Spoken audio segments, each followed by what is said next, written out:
Hi friends, మన రెండవ class ఇది అనువాదానికి సంబంధించినటువంటి రెండవ క్లాస్ మనం ఈరోజు జరుపుకుంటున్నాం.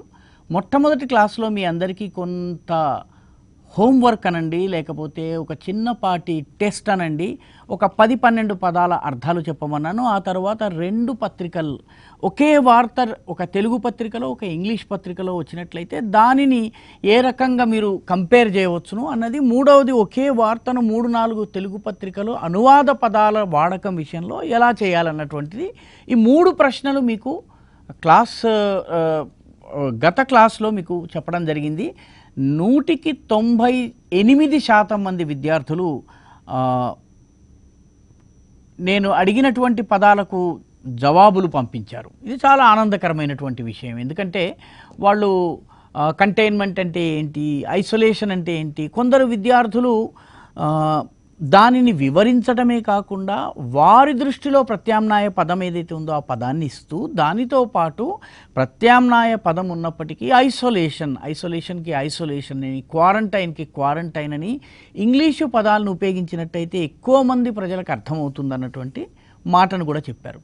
అయితే దురదృష్టవశాత్తు ఎవరు కూడాను ఒక ఇంగ్లీష్ న్యూస్ పేపర్లో వచ్చినటువంటి వార్తను తెలుగులో అదే వార్తను ఏ రకంగా అనువాదం చేశారు, ఏ రకమైనటువంటి అభివ్యక్తి ఉంది, ఎక్స్ప్రెషన్స్ ఏ రకంగా ఉన్నాయి, కీలకమైనటువంటి కీవర్డ్స్ని ఏ రకంగా అనువాదాలు చేశారన్నటువంటి విషయంలో మాత్రము ఎవరు అనలైజ్ చేయలేదు. ఒక మిత్రుడు మాత్రము కంపారిజన్ అంటే ఎలా చేయాలి అని చెప్పి నాకు SMS పెట్టడం జరిగింది. ఒక మిత్రుడు మాత్రం. మిగిలిన వారు ఆ ప్రయత్నం కూడా చేయలేదు, జస్ట్ వదిలేసేశారు అంతే. అంటే out side the off stump వెళ్తున్నటువంటి బంతిని ఎలాగైతే బ్యాట్స్మెన్ వదిలేస్తాడో అలా వదిలేసేశారు. మాకు ఇంకా ఇది వద్దన్నట్టుగాను. అయితే కంపారిజన్ అని అనడం వెనుక ఉద్దేశం ఏంటంటే, ఉదాహరణకి రియల్ ఎస్టేట్ రంగం కోవిడ్ లాక్డౌన్ వల్ల కుదేలైంది అన్నటువంటి వార్త వచ్చింది అనుకోండి. ఈ వార్త తెలుగు పేపర్లోనూ వస్తుంది, అదే రోజున ఇంగ్లీష్ పేపర్లో వస్తుంది. 2 వార్తలు తీసుకుని 2 వార్తల్ని పక్కన పెట్టుకుని ఇంగ్లీష్లో వచ్చిన వార్తా కథనాన్ని తెలుగులో వచ్చిన వార్తా కథనాన్ని కంపేర్ చేయాలి. ఈ రెండింటిని కంపేర్ చేసిన తరువాత పదాల వాడకం విషయంలో కీలకమైనటువంటి కీవర్డ్స్ ఉంటాయి. రియాలిటీ సెక్టర్ని తెలుగులో ఏమనువాదం చేశారు, లేకపోతే లాక్డౌన్ పీరియడ్ని తెలుగులో ఏమనువాదం చేశారు. తర్వాత రెజిస్ట్రేషన్స్ అన్న పదం ఉంది, రెజిస్ట్రేషన్స్ తెలుగులో ఏ పదాన్ని వాడారు. ఈ రకంగా వీటిని కంపేర్ చేయమని నేను ఇంగ్లీష్లో ఉన్నటువంటి కీలకమైనటువంటి పదము, దాన్ని తెలుగు అనువాదము. రెండవది, ఇంగ్లీషు వార్త మొత్తం ఏ రకంగా ఉంది చదివి ఆ భావము 100కి 100 పాళ్ళు తెలుగు అనువాదంలో క్యారీ అయిందా లేదా, ఈ 2 పనులు చేయాలని చెప్పి నేను చెప్పాను. అంతేకాకుండా అదే వార్త 1 కన్నా ఎక్కువ పేపర్లలో వచ్చిందనుకోండి. ఉదాహరణకి ఈరోజు పేపర్లన్నింటిలో వచ్చినటువంటి ఒక చాలా తమాషా వార్త. హిమాచల్ ప్రదేశ్కి చెందినటువంటి ఒక వరుడు, ఆయన పెళ్ళి ఉత్తరప్రదేశ్లోని ఒక గ్రామంలో జరగాల్సి ఉంది. పెళ్లి వాయిదా వేసుకోవడానికి లేదని వాళ్ళిద్దరు కూడాను, వరుడు వధువు 2 పక్షాల వాళ్ళు నిర్ణయించుకున్న తర్వాత ఈ వ్యక్తి తన గ్రామం నుంచి తెల్లవారుజామున సైకిల్లో బయలుదేరాడు ఒంటరిగా. తల్లిదండ్రులు వీళ్ళందరినీ వెనకే వదిలేసేసి ఇతను ఒక్కడు బయలుదేరి వచ్చాడు. 100 కిలోమీటర్లు సైకిల్లో ప్రయాణం చేసి రాత్రికి, అతను 27వ తారీఖు రాత్రికి అతను తన వధువు ఇంటికి చేరుకున్నాడు. మరుసటి రోజు ఉదయం పెళ్ళికి వరుడి పక్షం వాళ్ళు ఒక్కళ్ళు కూడా హాజరు కాలేదు. మొత్తము అతిథులు కూడా వధువు పక్షం నుంచి తల్లిదండ్రులతో అన్నదమ్ములతో పాటు మరొకరు కూడా అదనంగా లేరు. సో 5-6 మధ్య ఈ పెళ్లి జరిగింది. పెళ్లి జరిగిన తర్వాత అమ్మాయి అబ్బాయి ఏ సైకిల్ మీద అయితే వరుడు వచ్చాడో అదే సైకిల్ మీద వరుడు మళ్ళీ 100 కిలోమీటర్లు ప్రయాణం చేసి అత్తవారింటికి వెళ్ళారు. ఈ వార్త తెలుగులోనూ పేపర్లలోనూ వచ్చింది, ఇంగ్లీష్ పేపర్లలోనూ వచ్చింది. ఈ వార్తని మనము కూర్చుని తెలుగు పత్రిక ఏ పత్రిక ఈ వార్తను ఏ రకంగా వ్రాసిందన్నది మనము విశ్లేషించుకోవచ్చు. ఉదాహరణకి ఎవరైనా కూడా అనువాదంలో అద్భుతమైనటువంటి చమత్కారపు భాషని ఒక పత్రిక, ఇంగ్లీష్ పత్రిక దిల్వాలే దుల్హనియా లే జాయింగే అన్న పేరుకు బదులు సైకిల్ వాలే దుల్హనియా లే జాయింగే అని హెడ్లైన్ పెట్టింది. చాలా తమాషా అయిన హెడ్లైన్. ఉత్తర భారతదేశంలో ఉన్నటువంటి పాఠకులు చాలా ఈజీగా కనెక్ట్ కాగలిగేటటువంటి హెడ్లైన్. సో దీనికి తెలుగు పత్రికలు ఏమి హెడ్లైన్ పెట్టాయి, వార్తను ఏ రకంగా రాశాయి, వార్తను పాఠకుడికి అందించే సమయంలో వాళ్ళు వాడినటువంటి పదజాలం ఏంటి, ఒరిజినల్లో ఉన్నటువంటి భావాన్ని ఏ మేరకు ట్రాన్స్లేషన్లో క్యారీ చేయగలిగారు, ఇవన్నీ మనం విశ్లేషించుకోగలగాలి. ఒకవేళ మనకు రాయటం ఇబ్బంది ఉందనుకోండి, మొబైల్ ఫోన్లో ఉన్నటువంటి వాయిస్ మెసేజింగ్ సిస్టమ్ ఏదైతే ఉందో, వాయిస్ మెసేజింగ్ సిస్టంలో ఇది నా అభిప్రాయం అని 1.5 minute 2 minutes 2.5 minutesలో మనము జవాబు చెప్పగలగాలి. ఇది మనం చేయగలం. కాబట్టి ఈ రకంగా మనము ఇప్పుడు ఈ మిగతా 2 అంటే అనువాదాలు దాదాపుగా అందరూ చేశారు, 190 మంది కరెక్ట్గా అనువాదం చేశారు. 1-2 పదాల విషయంలో కొంత గందరగోళం ఉంది, వాటిని మనం వ్యక్తిగతంగా కలిసినప్పుడు కరెక్ట్ చేసుకుందాం. కానీ మిగతా అనువాదాలు, పదాల అనువాదాల వరకు 99% అందరికి కూడాను పాస్ మార్క్స్ వేయొచ్చును, సక్సెస్ఫుల్ అని చెప్పవచ్చును. ఈ మిగతా 2 ఉదాహరణకి ఈరోజు న్యూస్ పేపర్లో రియాలిటీ రంగం కుదేలు అయిపోయినటువంటి దాని గురించి అన్ని పేపర్లో వార్తలు వచ్చినాయి. ఇంగ్లీష్లోనూ వార్తలు వచ్చినాయి, అదేవిధంగా తెలుగు పత్రికల్లో కూడా వార్తలు వచ్చినాయి. కాబట్టి మీరు దీనిని జాగ్రత్తగా విని, ఈ విన్న దానిని మీరు మీ అభిప్రాయాన్ని, విశ్లేషణను రాయడానికి మీకు ఇబ్బంది అయినట్లయితే, లేకపోతే మీకు ల్యాప్టాప్ కానీ కంప్యూటర్ కానీ మీకు అందుబాటులో లేనట్లయితే, మీరు వాయిస్ మెయిల్లో మీ అభిప్రాయాన్ని, మీ విశ్లేషణను ఇచ్చి మీరు నాకు మెసేజ్ చేయవచ్చును. పోయినసారి ఏ రకంగానైతే మెసేజ్ చేశారో ఈసారి కూడా మీరందరూ మెసేజ్ చేస్తారని నేను ఆశిస్తున్నాను. ఒకే వార్తను 2-3 తెలుగు పత్రికలు ఏ పదజాలాన్ని, అనువాద పదజాలాన్ని ఉపయోగించింది అన్నటువంటిది కూడా మీరు విశ్లేషణ చేసి మీరు వాయిస్ మెయిల్ కనుక పంపినట్లయితే, రాయడానికి కనుక ఇబ్బంది అనుకున్నట్లయితే వాయిస్ మెయిల్ కూడా మీరు పంపవచ్చును. ఇది మనం చేయవచ్చును. కాబట్టి పోయినసారి చేయనటువంటి 2 టాస్కులు ఈసారి మనం కంటిన్యూ చేద్దాం. అయితే ఈరోజు మనము బేసిక్గా అనువాదానికి సంబంధించినటువంటి కొన్ని మౌలిక అంశాలను మనం పునశ్చరణ చేసుకుందాం. ఇవన్నీ క్లాసుల్లో మాట్లాడుకున్నటువంటి విషయాలే. మనందరం కూడా మొట్టమొదటి నుంచి చెప్తున్నది ఏంటంటే, అనువాదము 2 రకాలు. పదానికి పదం అనువాదం చేయటం ఒక అనువాదం అయితే, రెండవది భావానుసరణ చేయటం. ఈ భావానుసరణ చేయటాన్ని ట్రాన్స్క్రియేషన్ అని అంటారు.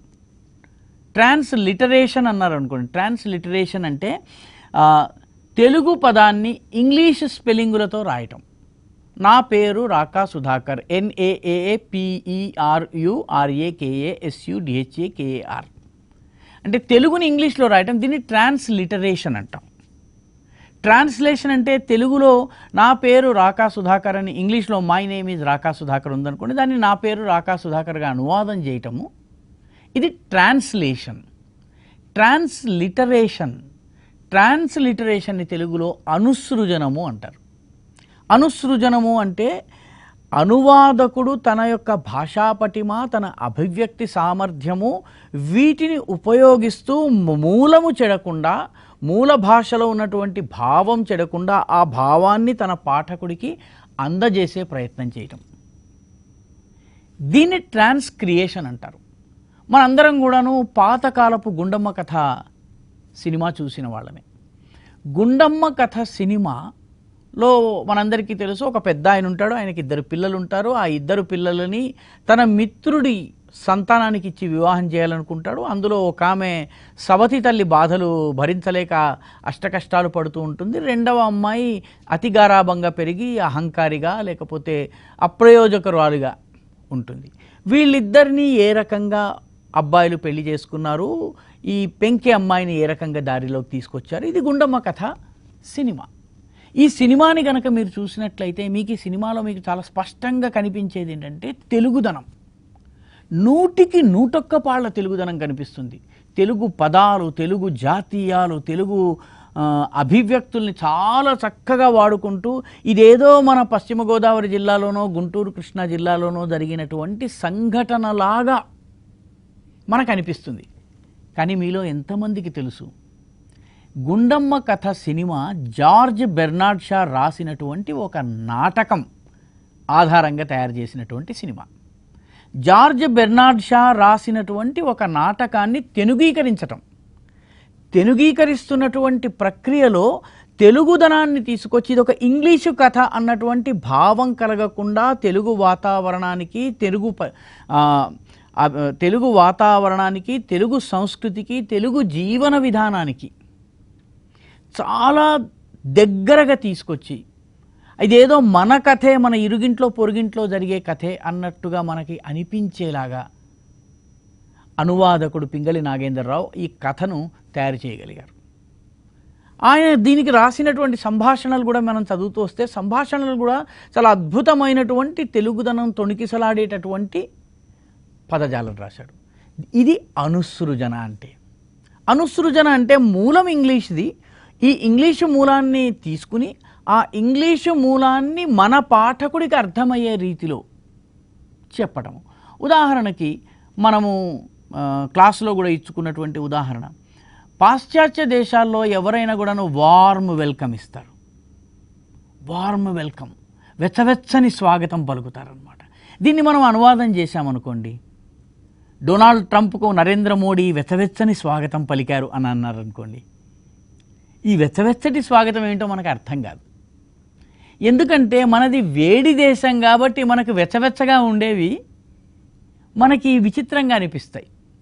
పాశ్చాత్య దేశపు చల్లటి దేశం కాబట్టి వార్మ్ వెల్కమ్ ఉంటుంది. వార్మ్త్, ఇద్దరి మధ్య ఉన్నటువంటి అనురాగాన్ని అభివ్యక్తీకరించేందుకు వాళ్ళు వార్మ్త్ అన్నటువంటి పదాన్ని వాడతారు. కాబట్టి ఇక్కడ గమనించాల్సిన విషయం ఏంటంటే, అనువాదం రచయితలు చేసే రచనలలో వాడే పదజాలము ఆ సంస్కృతితో ముడిపడి ఉంటుంది. ఏ సంస్కృతికి వాళ్ళు చెందుతారో, ఏ సంస్కృతి మూలాల నుంచి వాళ్ళు వచ్చారో ఆ సంస్కృతి మూలాలకు చెందినటువంటి పదజాలాన్ని వాళ్ళు ఉపయోగిస్తారు. ఇదే మన భారతీయ పద్ధతికి దగ్గరికి వచ్చేటప్పటికి, మన భారతీయ ఆలోచన విధానానికి వచ్చేటప్పటికి చక్కటిది ఏదైనా ఆమె చల్లని తల్లి, ఆమెది చల్లని స్పర్శ, ఆయన చల్లని మాట చెప్పాడు, ఈ పదం వాడతాం. ఎందుకంటే మనది వేడి దేశం కాబట్టి మనకి ఇంకా వేడిగా ఉండే పదాలు ఇష్టం ఉండవు కాబట్టి మనకి ఇక్కడ మంచిదంతా చల్లగా ఉంటుంది.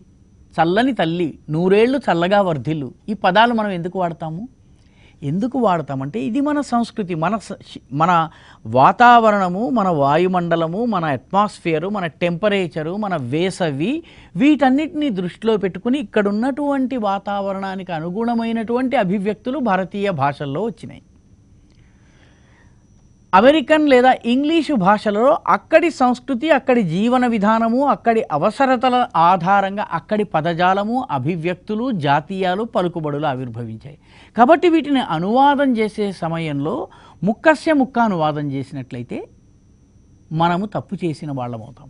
కాబట్టి పత్రికా రంగంలో అనువాదకుడైనటువంటి వాడు తాను ఏ పాఠకుడికైతే ఈ పదాన్ని అందజేయటానికి, ఈ మూల అర్థాన్ని అందజేయడానికి ప్రయత్నిస్తున్నాడో ఆ పాఠకుడి సంస్కృతిని, జీవన విధానాన్ని కూడా దృష్టిలో పెట్టుకుని మనము అనువాద పదాలను ఎంచుకోవలసినటువంటి అవసరం ఉంది.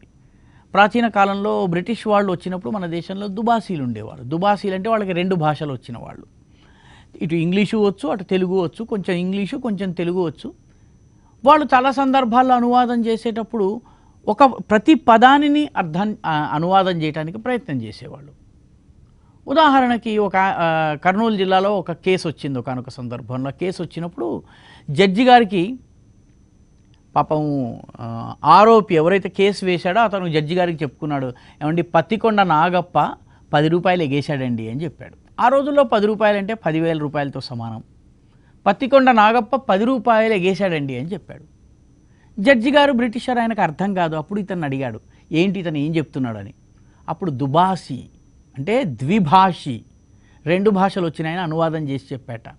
Sir, cotton mountain cobra father 10 rupees jumped away అన్నట. Cotton mountain cobra father 10 rupees jumped away అంటే పాపం జడ్జి గారికి అర్థం కాలేదు. అయితే మన అనువాదకుడు ఏమనుకున్నాడు, కాటన్, పత్తి కొండ, పత్తి అంటే కాటన్, కొండ అంటే మౌంటైన్, కోబ్రా ఎందుకంటే ఇతను నాగ, అప్ప అంటే తండ్రి, cobra father, cotton mountain cobra father 10 rupees ఎగేశాడు, జంప్డ్ అవే. ఇటువంటి అనువాదాలు చేసినట్లుగా ఉంటాయి కానీ భావాన్ని ట్రాన్స్లేట్ చేసి మూల భాష నుంచి అంటే సోర్స్ లాంగ్వేజ్ నుంచి రిసెప్టర్ లాంగ్వేజ్కి అందజేసేటటువంటి ప్రక్రియ జరగదు. కాబట్టి అనువాదకుడు చేయవలసిన పని ఏంటంటే ట్రాన్స్లేషన్తో పాటు ట్రాన్స్లిటరేషన్ చేయాలి. ట్రాన్స్లిటరేషన్ చేసే సమయంలో స్థానిక సంస్కృతిని దృష్టిలో పెట్టుకోవాలి. ఒక ఉదాహరణ చూద్దాం. ఉదాహరణకి మన ఉత్తర భారతదేశంలో హిందీలో రాధా కృష్ణుల ప్రేమకు సంబంధించిన అనేక పాటలు ఉన్నాయి. రాధికా తూనే మేరే బన్సరీ చురాయి అని ఒక పాట ఉంది. రాధికా కృష్ణుడు అనగానే మన మనస్సులో బృందావనము, యమునా తీరము, చల్లని వెన్నెల రాత్రి, ఆ తర్వాత రాధాకృష్ణుల ఆటపాటలు, ఇవన్నీ మన ఒక భారతీయ పాఠకుడి మనసులో ఇదంతా ఒక బొమ్మ కట్టేస్తుంది. రాధికా తూనే మేరే బన్సరీ చురాయి అంటే రాధికా నువ్వు నా వేణువుని ఎక్కడో దాచేశావు, నా వేణువు నాకు ఇవ్వు అని చెప్పి కృష్ణుడు అడుగుతున్నట్టుగా అనిపిస్తుంది.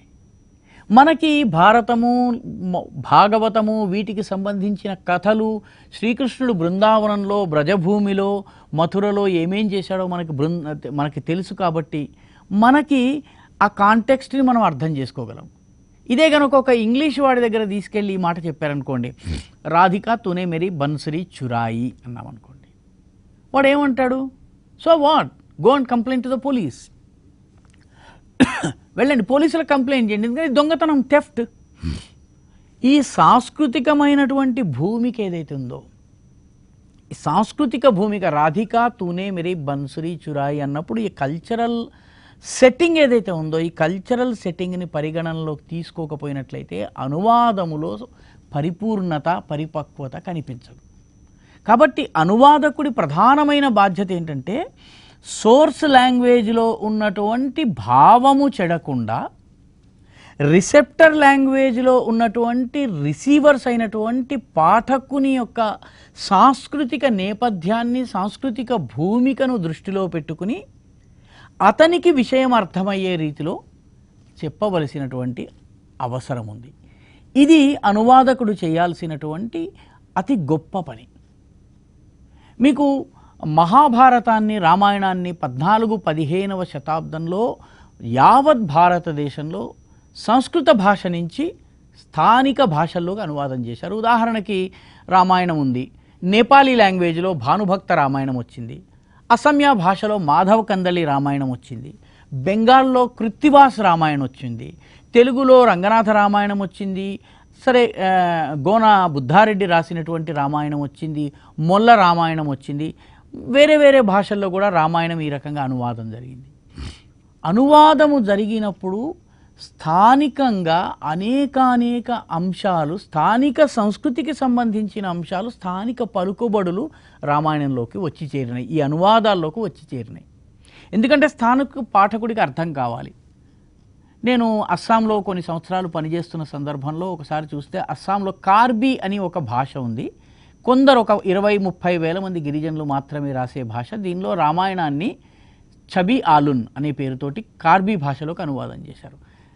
తమాషా ఏంటంటే కార్బీ భాషలో సీతా అమ్మవారు రాముణ్ణి, నువ్వు జింకని కొట్టిదేస్తే నేను జింక మాంసంతో నీకు చక్కటి కూర వండి పెడతాను, దాంతోపాటు నువ్వు లావు పానీ తాగుతూ, లావు పానీ అంటే ఇళ్లలో తయారు చేసే మద్యం, లావు పానీ తాగుతూ జింక మాంసం తింటూ నువ్వు హాయిగా ఎంజాయ్ చేయవచ్చు, కాబట్టి ఆ జింకని తీసుకుని రా అని చెప్తుంది. ఆ జింక చర్మంతో నేను నా మగ్గం మీద నీళ్లు పడకుండా నేను ఒక చిన్న కప్పు తయారు చేసుకుంటాను. నార్త్ ఈస్ట్లో ఇంటింట ప్రతి మహిళ మగ్గం నేస్తుంది, కులంతో మతంతో సంబంధం లేకుండా ప్రతి వ్యక్తి మగ్గం నేస్తారు. వాళ్ళకి కావాల్సిన చీరలు వాళ్ళు తయారు చేసుకుంటారు, టవల్స్ తయారు చేసుకుంటారు. రెండవది, ప్రతి ఇంట్లో ముఖ్యంగా గిరిజన సముదాయాల అందరి ఇళ్లలో మద్యం తయారవుతుంది. కాబట్టి కార్బీ రామాయణంలో సీతా అమ్మవారు జింకని చంపడానికి కారణం ఏం చెప్తోందంటే, నీకు నేను లావు పానీ అంటే మద్యాన్ని ఇస్తాను, నా మగ్గానికి ఒక చిన్న కవర్ ఏర్పాటు చేసుకుంటాను. ఒరిజినల్ రామాయణంలో ఇది లేదు, కానీ కాంటెక్స్చువలైజేషన్ అంటారు దీన్ని. ఈ కాంటెక్స్చువలైజేషన్ని కార్బీ భాషలో అనువాదం చేసిన వ్యక్తి ఎవరైతే ఉన్నారో ఆయన కాంటెక్స్ట్ని అర్థం చేసుకుని తన పాఠకుడిని దృష్టిలో పెట్టుకుని మూల భావం చెడకుండా స్థానిక వాతావరణానికి, స్థానిక నేపథ్యానికి, స్థానిక సంస్కృతికి అనుగుణంగా రామాయణాన్ని అనువాదం చేశారు. వివిధ భాషల్లో ఇదే జరిగింది. కాబట్టి నిజమైనటువంటి అనువాదకుడికి దీన్ని బట్టి చూసినట్లయితే ఏమేం తెలియాలి? మొట్టమొదటిది ఏ భాష నుంచి అనువాదం చేయాలో ఆ భాష మీద పట్టుండాలి.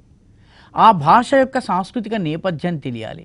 ఆ సాంస్కృతిక నేపథ్యంలో ఒక అభివ్యక్తి గనక వచ్చినట్లయితే, ఒక ఎక్స్ప్రెషన్, ఒక పదం గనక వాడినట్లయితే ఆ పదం వెనక అంతరార్థాన్ని తెలుసుకునేటటువంటి సామర్థ్యం ఉండాలి. రెండవది, ఏ లాంగ్వేజ్లోకి అనువాదం చేస్తున్నారో ఆ లాంగ్వేజ్ మీద పట్టుండాలి. ఆ భాష సాంస్కృతిక నేపథ్యము, ఆ భాషలో ఉన్నటువంటి పలుకుబడులు, జాతీయాలు, దాని సాంస్కృతిక నేపథ్యము, వీటి మీద పూర్తి అవగాహన ఉండాలి. కాబట్టి source language and receptor translate చేయవలసినటువంటి భాష, ఈ రెండు భాషల మీద పట్టుండడమే కాక రెండు సంస్కృతుల నేపథ్యం కూడా తెలిసి ఉండాలి. ఇది మొట్టమొదటి విషయం. రెండవ విషయము, అనువాదకుడికి తన పాఠకుడికి ఏ విషయం చెప్పాలి, దాన్ని ఏ రకంగా చెప్పాలన్నది కూడా తెలియాల్సిన అవసరం ఉంది. అనువాదకుడు మూలంలో భావము చెడకుండా సొంత కవిత్వం అందులో కనిపించకూడదు. ఒక సుప్రసిద్ధ అనువాదకుడు అన్నాడు అనమాట. అనువాదకుడు అనేవాడు ఒక సర్రొగేట్ మదర్, అంటే అద్దె గర్భము తల్లి ఏ రకంగా ఉంటుందో అనువాదకుడు అలాంటి వాడు. ప్రసవ వేదన అనుభవించక తప్పదు. బిడ్డ తనది కాదు, ఎందుకంటే బిడ్డ మూల భాషలో ఉంటుంది. దానిని ఈ రిసెప్టర్ లాంగ్వేజ్ ఏదైతే ఉందో, ట్రాన్స్లేట్ చేయవలసిన భాష ఏదైతే ఉందో ఆ భాషకు అందించాలి. కాబట్టి ఇక్కడ తనదంటూ ఏమీ లేదు, కానీ పురిటి నొప్పులు తప్పవు. ఓనర్షిప్ ఉండదు. ఇంత చేసిన తరువాత తనకి మూల భాషలో ఉన్నటువంటి భావాలను ఎంత సమర్థవంతంగా ట్రాన్స్లేట్ చేయగలడన్నది మాత్రమే అనువాదకుడి ముందున్నటువంటి ప్రశ్న, అతని ముందుండేటటువంటి సవాలు. గొప్ప అనువాదకుడు కనిపించకూడదు. మూలము ఏ మేరకు మీకు కనిపిస్తుందో అనువాదంలో, ఆ మేరకు అనువాదకుడు కృతకృత్యుడైనట్టుగాను. ఏ మేరకైతే మూలంలో మనము మూల భాషలోని భావాలను మనం అనువాదం చేయగలుగుతామో, ఏ మేరకైతే ఆ భావాలను తీసుకుని రాగలిగినప్పుడు మాత్రమే అనువాదకుడు విజయం సాధించినట్టు. ఉదాహరణకి ఇందాక మనం చెప్పుకున్న రాధికా తునే మేరీ బన్సరీ చురాయి అన్నటువంటి కథ ఉందనుకోండి. రాధికా తునే మేరీ బన్సరీ చురాయి అన్నటువంటి ఈ దీన్ని అనువాదం చేయాలంటే పాశ్చాత్య నేపథ్యంలో రాధాకృష్ణుల ప్రేమను, రాధాకృష్ణుల ప్రేమతత్వాన్ని, ప్రేమ భక్తి తత్వాన్ని, వీటిని అక్కడి పాఠకులకు పరిచయం చేయవలసిన అవసరం ఉంటుంది. అదేవిధంగా ఇంగ్లీష్లో ఒక కథ వచ్చిందనుకోండి. అమెరికన్ అధ్యక్ష ఎన్నికల్లో ప్రైమరీస్ గురించి మాట్లాడారు అనుకోండి. ప్రైమరీస్ అనేది మన దేశంలో లేదు. ప్రైమరీస్లో నెగ్గిన తరువాత, పార్టీలో అంతర్గతంగా ఎన్నికలు జరిగిన తరువాత ఆ డెమోక్రటిక్ పార్టీ కానీ రిపబ్లికన్ పార్టీ కానీ తమ అభ్యర్థుల్ని ఎంచుకున్న తరువాత డెమోక్రటిక్స్లో విన్నర్కి, రిపబ్లికన్స్లోని విన్నర్కి మధ్య అధ్యక్ష ఎన్నికలు జరగటము. ఈ ఎన్నికల్లో కూడాను ఓటర్స్ కాలేజ్ అది చాలా వేరుగా ఉంటుంది. మన దేశంతో పోలిస్తే అది వేరుగా ఉంటుంది. ఉదాహరణకి అమెరికన్ స్టేట్లో, ఒక స్టేట్లో 41 ఓట్లు ఒక పార్టీకి, 59 ఓట్లు ఒక పార్టీకి వచ్చి, 51 ఓట్లు ఒక పార్టీకి, 49 ఓట్లు ఒక పార్టీకి వచ్చినాయి అనుకోండి. అంటే రెండు పార్టీల మధ్య తేడా 2 ఓట్లు అయినప్పటికీ అమెరికన్ కాంటెక్స్లో ఆ రాష్ట్రము మొత్తము రిపబ్లికన్ వైపు వెళ్ళిపోయినట్లు. ఇది అమెరికన్ సిస్టమ్. ఈ సిస్టమ్ని మనం అర్థం చేసుకోవటము, ప్రైమరీస్ని మనం అర్థం చేసుకోవటము, రకరకాల అయోవా కాకస్ అంటే ఏ రాష్ట్రాలు కలిపి అయోవా కాకస్ అవుతాయి, ఈ నేపథ్యాన్ని మనం అర్థం చేసుకున్న తర్వాత అయోవా కాకస్ అని మనం అనువాదం తెలుగులోకి చేస్తే సరిపోదు. కాబట్టి అవసరమైన చోట అనువాదకుడు వివరణనివ్వవలసినటువంటి అవసరం ఉంది. ఎక్కడ వివరణ ఇవ్వాలి అన్నటువంటిది అనువాదకుడికి తెలిసి ఉండాలి. అనువాదకుడికి రెండు భాషల సాంస్కృతిక నేపథ్యంతో పాటు అనువాదం చేస్తున్న విషయానికి సంబంధించి మన పాఠకుడికి, మన భాషను చదివేటటువంటి పాఠకుడికి ఆ అనువాదానికి కావలసిన వివరణ కూడా అవసరమైన మేరకి ఇవ్వవలసి ఉంటుంది. ఇది చాలా కీలకమైనటువంటి విషయం. ఆ తరువాత ఆ భాషలో ఉన్నటువంటి కొన్ని అంశాలను ఇక్కడ చెప్పడానికి ఇబ్బంది ఉందనుకోండి. ఉదాహరణకి బావ మరిది సంబంధం ఉంది.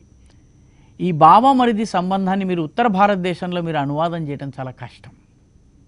ఎందుకంటే ఉత్తర భారతదేశంలో బావ మరిది కాన్సెప్ట్ లేదు, బావ మరదలు కాన్సెప్ట్ లేదు. బావ అంటే అత్త కూతురు ఉత్తర భారతదేశంలో చెల్లెలతో సమానం, దక్షిణాదిలో ఆమె భార్యతో సమానం. అందుకనే మన ఇళ్లల్లో మేనరికాలు ఉంటాయి. మన సంస్కృతిలో మేనరికం అనగానే మనకు చాలా సులువుగా తెలుగువాడికి అర్థమవుతుంది. అదే ఉత్తర భారతదేశంలోకి వెళ్ళేసేసి ఇతను తన అత్త కూతుర్ని వివాహం చేసుకున్నాడంటే గొడవలు అయిపోతాయి. కారణం ఏంటంటే వాళ్ళ సంస్కృతిలో ఈ సంబంధాన్ని వివరించవలసినటువంటి అవసరం ఉంది. ఎందుకంటే ఉత్తరాది సంస్కృతిలో అత్త కూతురు అక్క కూతురు వీళ్ళు చెల్లెళ్లతో సమానం అవుతారు. వీళ్ళని వివాహం చేసుకోవడము వర్జ్యం, అంటే చేసుకోకూడదు, నిషేధం. కాబట్టి ఇది గనక మనం చేసామనుకోండి, కాబట్టి ఇటువంటి వివరణలు ఇవ్వవలసి వచ్చినప్పుడు పాఠకుడు దీనిని స్పష్టంగా అర్థం చేయించాల్సిన అవసరం, అనువాదకుడు పాఠకుడికి ఈ విషయాల్ని అర్థం చేయించాలి.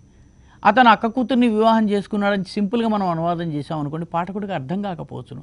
కాబట్టి నేపథ్యం పట్ల అవగాహన ఉన్నవాడే మంచి అనువాదకుడు అవుతాడు. అన్నిటికన్నా ముఖ్యమైనటువంటిది ఏంటంటే అనువాదకుడి దగ్గర అద్భుతమైనటువంటి పద సంపద ఉండాలి. పద సంపద ఎందుకు ఉండాలి? ఒక్కొక్క సందర్భంలో ఒక్కొక్క పదము ఒక్కొక్క అర్థాన్ని స్ఫురింపజేస్తుంది. ఉదాహరణకి అక్కడంతా గోలగోలగా ఉంది, అక్కడంతా గందరగోళంగా ఉంది, అక్కడ మొత్తం అయోమయ పరిస్థితి ఉంది, అక్కడ పరిస్థితి అంతా కూడా కకావికలంగా ఉంది. అన్నీ కూడా దాదాపుగా ఒకే అర్థాన్ని స్ఫురిస్తున్నాయి. కానీ వాటిలో మీరు జాగ్రత్తగా వింటే ఒక్కొక్క పదానికి ఒక బొమ్మ మన మనసులో కడుతుంది. అంత గందరగోళంగా ఉందంటే చాలా మనసు కకావికలమైంది అనేటప్పటికీ సానుభూతితో కూడినటువంటి అభివ్యక్తి. కాబట్టి మనము అనువాదం చేస్తున్న సమయంలో ఏ పదము సరైన పదం అక్కడ పడాలి, ఒకటి. ఆ సరైన పదము అక్కడ పడాలన్నట్లయితే మన దగ్గర పద సంపద ఏ మేరకు ఉండాలి. దీనికి ఒక క్లాసిక్ అనువాదం చేసేటప్పుడు ఒక్కొక్కసారి పాఠకుడి యొక్క స్థాయిని బట్టి మనం అనువాదం చేయవలసి ఉంటుంది. బాలల కోసం అనువాదం చేసేటప్పుడు అతల వితల కుతల రసాతల తలాతల భూతల పాతాళ నరసురాసుర గరుడోర గయక్ష గంధర్వ సిద్ధ విద్యాధర కిన్నర కింపురుషు ఇటువంటి కఠినమైనటువంటి పదజాలాన్ని వాడితే బాల పాఠకుడికి విషయం బౌన్సర్ లాగా అవుతుంది. మనందరికీ తెలుసు. కాబట్టి నీ పాఠకుడు ఎవడో తెలుసుకోవడం, నీ పాఠకుడితో పాటు నీ పాఠకుని పఠన స్థాయి ఏంటి, మూడవది నువ్వు వ్యక్తీకరిస్తున్నటువంటి అభివ్యక్తి, ఆ మూడ్ ఏదైతే ఉందో మూడ్ని క్యాప్చర్ చేసే పదం ఏమిటి, మూడ్ని క్యాప్చర్ చేసే పదము ఏమిటి. ఆ సమయంలో నేను అతన్ని అరెస్ట్ చేశారు అనడము సరైనదా, లేకపోతే అతన్ని ఖైదు చేశారు అన్నది కరెక్టా, లేకపోతే అతన్ని జైల్లో పెట్టారన్నటువంటి అభివ్యక్తి కరెక్టా, లేకపోతే కటకటాల వెనక్కి తోసేశారు అనడం కరెక్టా, లేకపోతే అతను ఊచలు లెక్కబెట్టేలా చేశారు అని అనడం కరెక్టా. ఒక స్వాతంత్ర సమరయోధుడు ఉన్నాడు అనుకోండి, స్వాతంత్ర సమరయోధుడిని బ్రిటిషర్లు జైల్లో పెట్టారనుకోండి, అతన్ని కృష్ణ జన్మస్థానానికి పంపించి ఊచలు లెక్కించేలా చేశారు అని చెప్పి మనం అనువాదం చేశామనుకోండి, అనువాదంగా తప్పు కాదు, కానీ భావార్థం ఏదైతే పాఠకుడికి వెళ్ళాలో అక్కడ అతను చేసినటువంటి అతన్ని జైల్లో పెట్టడం అనేది అతను జైలుకు వెళ్ళడం అనేది ఒక వీరోచితమైనటువంటి చర్యగా పాఠకుడు చూస్తాడు. కాబట్టి మనం అక్కడ వాడే పదము ఏ పదం పడాలి అన్నటువంటిది మనము దృష్టిలో పెట్టుకోవాలి. పొరపాటు పదాన్ని అదే అర్థం వచ్చినప్పటికీ మనము వాడినట్లయితే కొన్నిసార్లు మనం అభాసు పాలయ్యేటటువంటి పరిస్థితి ఉంటుంది. కాబట్టి అనువాదం చేసే సమయంలో పదాల విషయంలో కానివ్వండి, అందుకని అనువాదకుడి దగ్గర అద్భుతమైనటువంటి పద సంపద ఉండాలి.